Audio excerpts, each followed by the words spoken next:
Hi everyone, welcome back, and today we're going to be installing a custom induction kit on the Ibiza.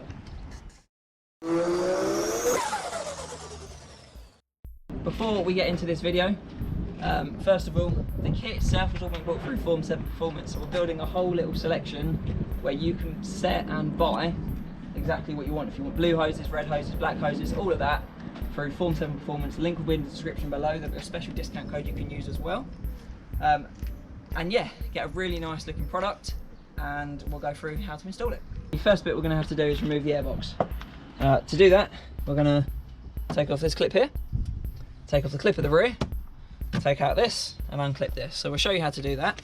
What you can do after that is, if you didn't want to install like a full induction kit or the forged induction kit, you can also install a K&N air filter inside your standard airbox, and I'll show you how to do that as well, just in case you still want a few more dosey noises but don't want to go through the whole motion of installing a custom one. So what we're going to do is just use our handy little clips to actually should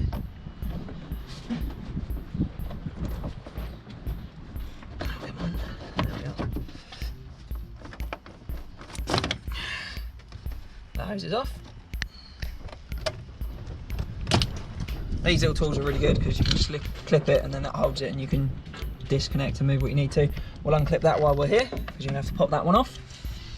Take off your breather hose,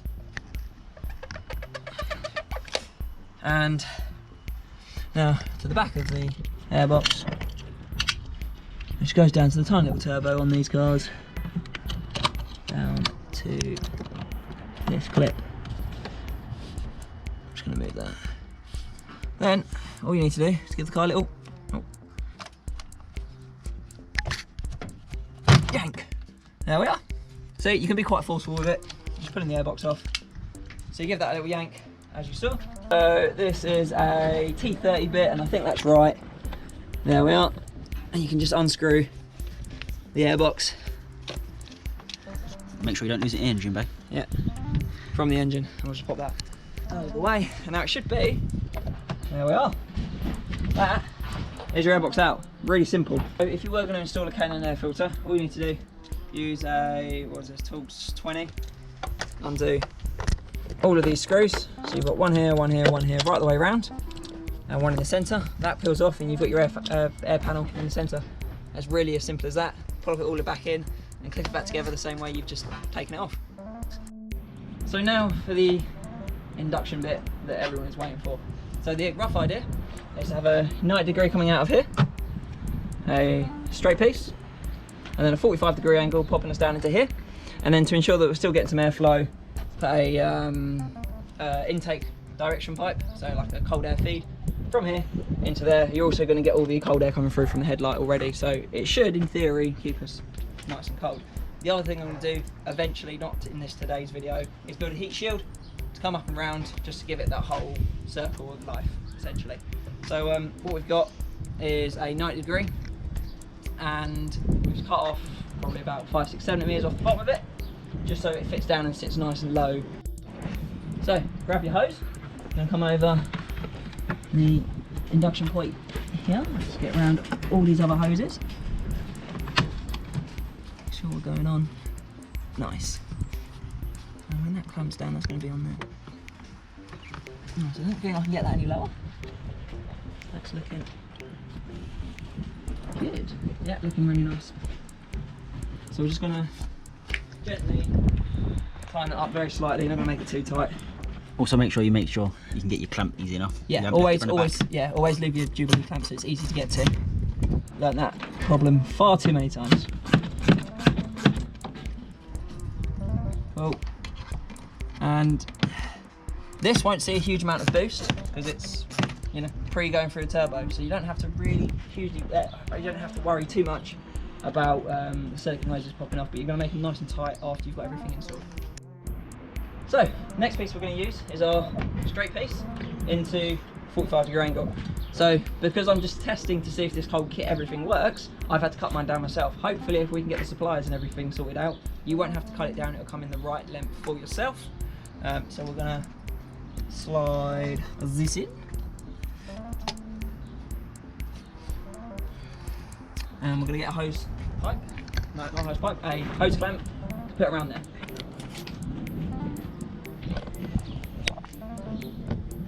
So again, nice little Jubilee clip, or a hose clamp, whatever you want to call it, to go around.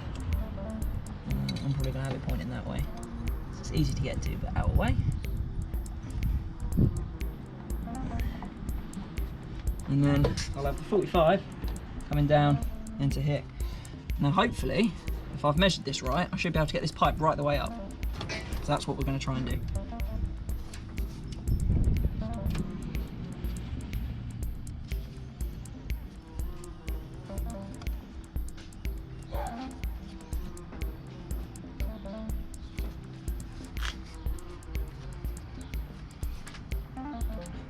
At least you know it's a tight seal. Yeah. I've not put the hose pipe on, or the hose clamp on either. Silly me. Mm.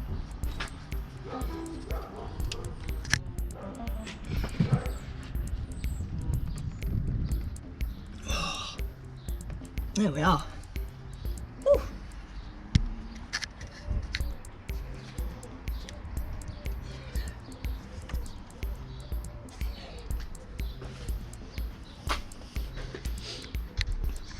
Jubilee clip, once again,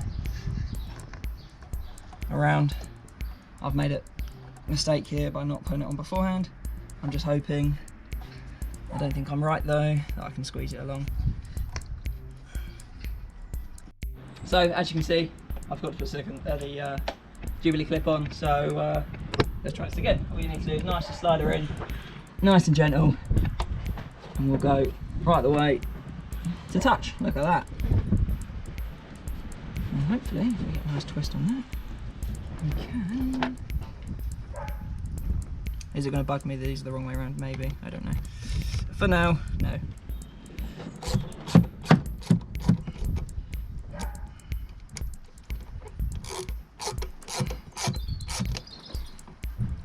Again, we're just going gentle for now. We'll tighten everything down after. And now, you just throw this in the engine, and that's how it works. Voila. No, don't do that. No, don't do that. Please don't. Please don't. If you are filming this video, remember you're doing so at your own risk. I'm not taking any responsibility for anything you do to your car. Ram air is where we're going for. We're probably going to have to trim this down though, so I probably should have thought about that. Because we want that to kind of fit in about here, don't we? Because that's going to look really, really nice. So the cool thing with silicone is you just need some scissors to cut it. So we'll grab some scissors and we'll cut it off. I was smart and took it off. I'd recommend you do the same.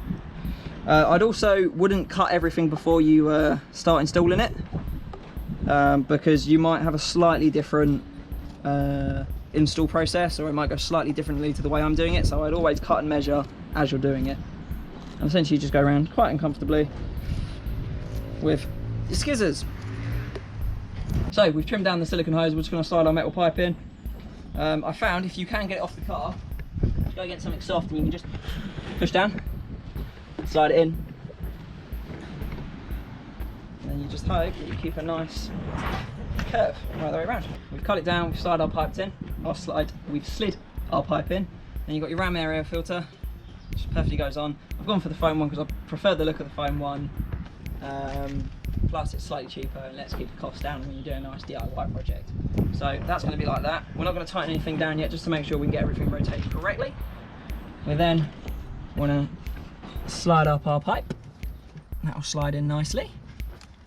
And then that is going to be how the product will sit. We're going to tighten everything down slightly, and then we'll get the black pipe in to help with the hose, but we'll just get some nice beauty shots now.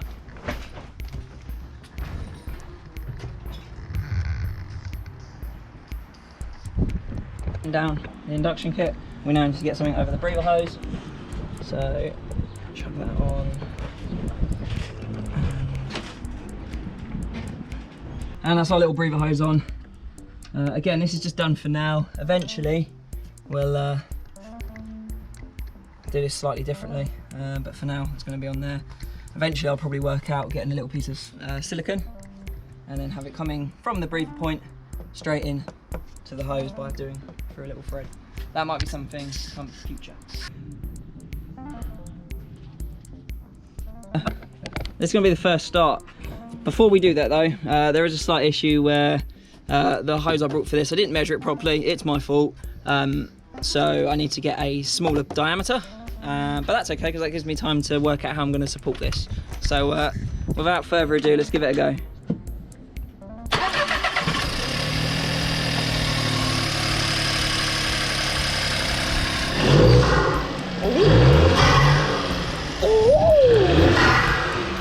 He loud.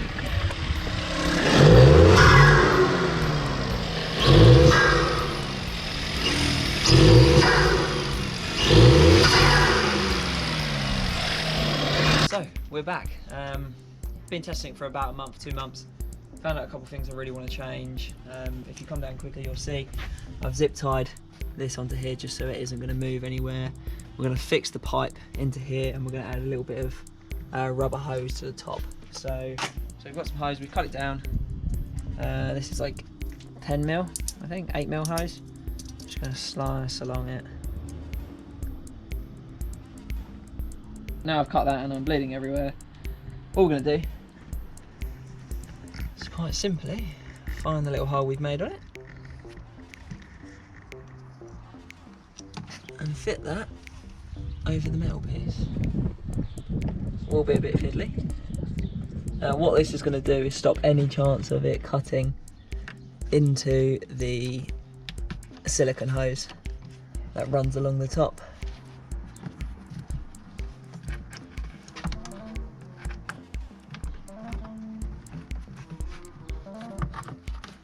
You could probably do this before you actually put the intake in. Give you a bit more room, a bit more space to do it. It might be a bit easier to do. As you can see, that pops on there now. It's an absolute pain to do, but actually it's going to stop any chance of this moving. It's not going to rub and cause any damage to it.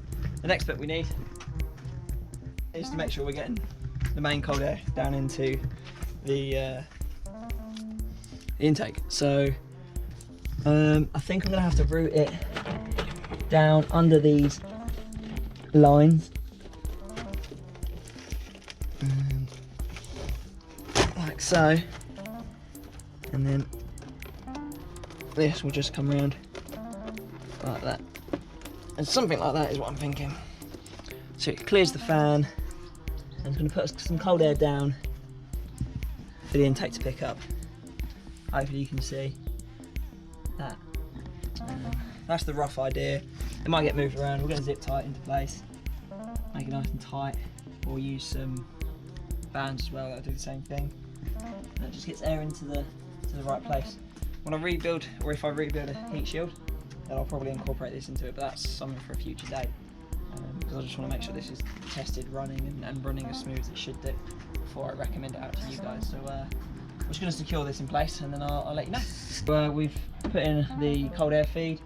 It runs in off the normal cold air point, and then straight down in front of where the intake is. Hopefully that will give us more cold air, more power. I don't think it's going to make much of a difference. I didn't notice a difference going from the stock air filter to this. The only thing it gave me was a bit more noise. So yeah, we'll get it up and running and give it a couple more days of testing, and then come back to you and say it's all running fine. Later, car's running really nicely actually, quite happy with it. Yeah, so the whole kit itself is pretty cheap. There'll be a link in the description below to the Form 7 shop page with it on there. It'll have everything you need other than the metal pipe. If we can sort out the sourcing for that, then that'll also be included, but for now it won't have the metal pipe in there. But there'll be a link on how to get that, or just message us and I'll send that over to you on what you need. Yeah, I'm really happy with how it sounds. It sounds great. Hopefully you've seen from the sound clips. Again, if you're going to do this to your car, please make sure you do it at your own risk. I'm not going to take any responsibility for anything you do to your car, even if it goes wrong. This is the 2017 model engine. As far as I know, and having a look at Sean's Polo, which is a 2020 Polo, same engine, or same style engine. I think it might be the new generation, but I can't see a reason why I won't be able to do the same thing on hers. But yeah, this is on the 2017. You probably need to have a look and take off your engine cover, your air filter, before you order, just to make sure you can actually get access to it. But if you can get access to it and you can get a silicone hose over it, then I can't see a reason why you wouldn't have an issue, as long as you do the same thing with a bleed valve as your for your valve cover filter. So as long as you've got a filter over here and a filter coming off there, not really any issues. You don't have to go down the whole route of sending the air right the way down into the intake area, but it's probably better to just get some colder air.